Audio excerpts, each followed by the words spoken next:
আজকে রাত্রেবেলা রান্না আমি করিনি, আমার বর রান্না করেছে আজকে। দেখছো কি সুন্দর রান্না করেছে, এত সুন্দর রান্নাটা করেছে। শুধু আমি নুনটা টেস্ট করে দিয়েছি, নুনটা বুঝতে পারে না, তাই জন্য ডিমের ঝোল করেছে আলু দিয়ে। একটু ঝোল রেখেছি কারণ ভাত খাবো তো, রুটি পরোটার সাথে হলে বেশি ঝোল লাগে না, কিন্তু তাই জন্য একটু ঝোল ঝোল রেখেছি। আলু দিয়ে করেছি, মানে সরি করেছি বলা অভ্যাস হয়ে গেছে, করেছে ভীষণ সুন্দর হয়েছে। আর দেখাই তোমাদেরকে কি দিয়ে খাবো। এই যে ভাত নিয়েছি একটা, এখানে লঙ্কা নিয়েছি ছোট, আর বাটার নিয়েছি সাথে। আমার বাটার দিয়ে ভাত খেতে না খুব ভালো লাগে। আগে একটু বাটার দিয়ে ভাতটা মেখে দেখাই। এই যে ভাতটা ঘিয়ের থেকেও আমার বাটার দিয়ে ভাত খেতে বেশি ভালো লাগে। এর সাথে যে কোনো তরকারি হলে আমি খেয়ে নেবো। দারুণ লাগবে। এবার ওটা দিয়ে একটু ডিমটা খেয়ে দেখি।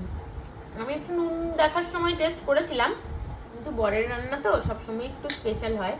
আমার বর খুব ভালো রান্না করে, ভীষণ সুন্দর রান্না করে।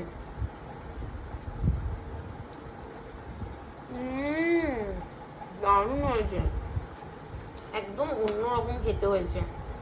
মশলাটা খুব সুন্দর কষানো হয়েছে, আর ডিমটাও দারুণ হয়েছে, খুব সুন্দর রান্না হয়েছে।